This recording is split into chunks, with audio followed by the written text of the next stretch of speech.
Buenos días, amado de Dios. Qué bueno es compartir con ustedes un momento, un aperitivo. Hay una noticia de estos días que ha sorprendido a algunos. ¿Y por qué comparto desde la perspectiva bíblica una noticia de los medios?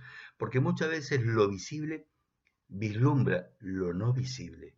Detrás de ciertas decisiones de este mundo que parecen buenas decisiones, aparece la maldad.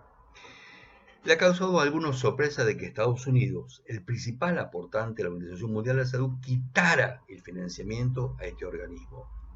Mientras algunos se sorprenden de esta decisión, otros se han sorprendido cómo es que antes no se tomó esta decisión. ¿Por qué? Porque lo visible muestra los intereses ocultos o los planes secretos. La razón política o el detonante para que Donald Trump quitara el financiamiento, el 90%, a esta organización es que la Organización Mundial de la Salud no tomó ninguna sanción o medida ni llamó la atención a China a pesar de todo lo que hizo. ¿Qué es lo que hizo China? La situación de epidemia comenzó en noviembre de 2019. Recién en enero se informa a los organismos internacionales lo que estaba pasando en China, cuando ya desde noviembre había un flujo de chinos que iban y venían por el mundo, de gente que iba y venía de China llevando y convirtiéndose en portadores del virus. Pero pasó algo más.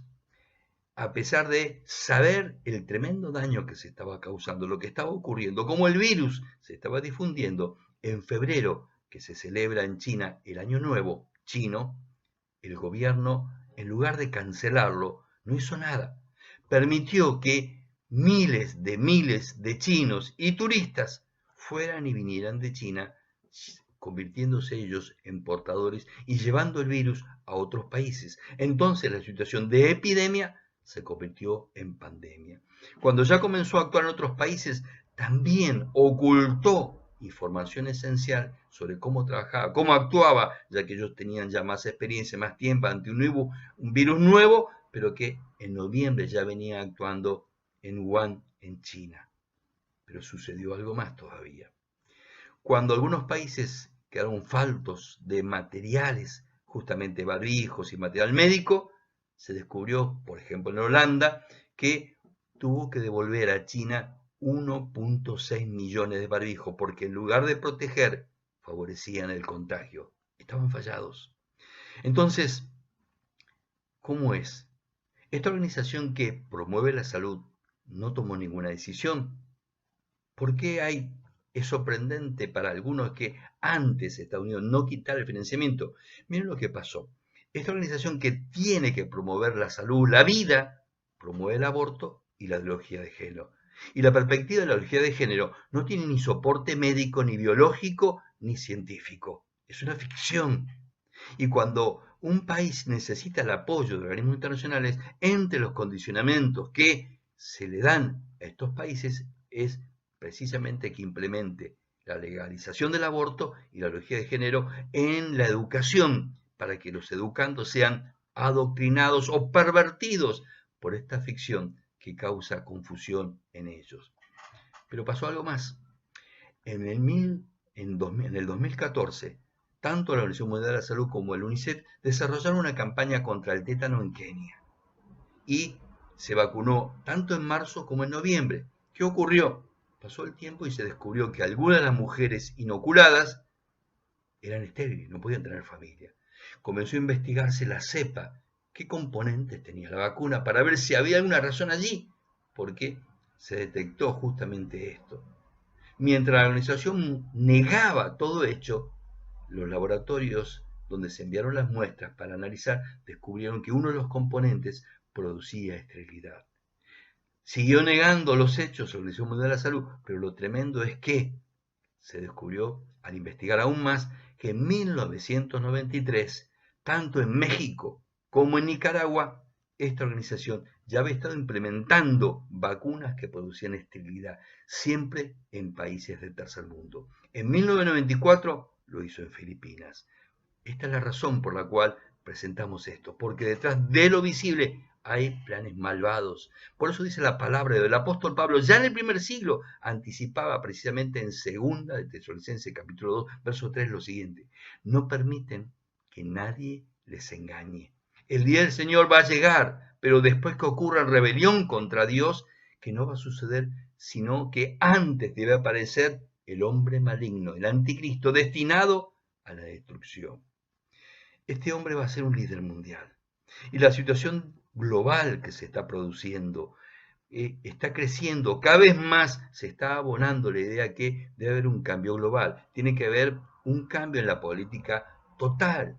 ¿Por qué? Porque el mundo va en un rumbo incierto. La recesión que va a dejar esta pandemia es terrible. Entonces el terreno ya está abonado para que muchos comiencen a demandar un líder mundial, un cambio global.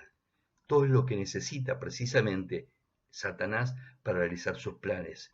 Interesante lo que dice el siguiente versículo. ¿Por qué es importante esto de la perspectiva bíblica? Según de Tesalonicenses capítulo 2, verso 4 dice lo siguiente, que este hombre de maldad, el cual se opone y se exalta sobre todo lo que se llama Dios, es objeto de culto, de manera que se sienta en el templo de Dios presentándose como si fuera Dios. Ahora, el verso 7 dice algo más. Dice que se opone y se exalta sobre todo lo que se llama Dios y es objeto de culto, de manera que se sienta en el templo de Dios, presentándose como si fuera Él. La nueva traducción viviente lo traduce de esta manera. Esa anarquía ya está en marcha, en forma secreta, y permanecerá secreta hasta que el que lo detiene se ha quitado del medio. Interesante, ya está en acción. Ya Pablo anticipa en el primer siglo un plan secreto en marcha, ya está en acción, traduce la nueva traducción viviente. Desde el comienzo, cuando Satanás se presenta ante Eva. Aunque Pablo va a decir precisamente esto, para vos, para mí, en 2 Timoteo, capítulo 3, verso 1 y 2. Es bueno que sepas que en los últimos días habrá tiempos difíciles, pues la gente solo tendrá amor por sí misma, por su dinero, serán fanfarrones, orgullosos, se burlarán de Dios, serán desobedientes a sus padres, malagradecidos y no consideran nada sagrado. Es verdad que el anticristo va a ser derrotado, pero este plan está en marcha. Por eso Jesús, cuando oró en Juan 17, pidió en el verso 14 y 15 que Dios nos guardara, que Dios nos protegiera, no solamente de la maldad o del odio de la gente, sino del maligno.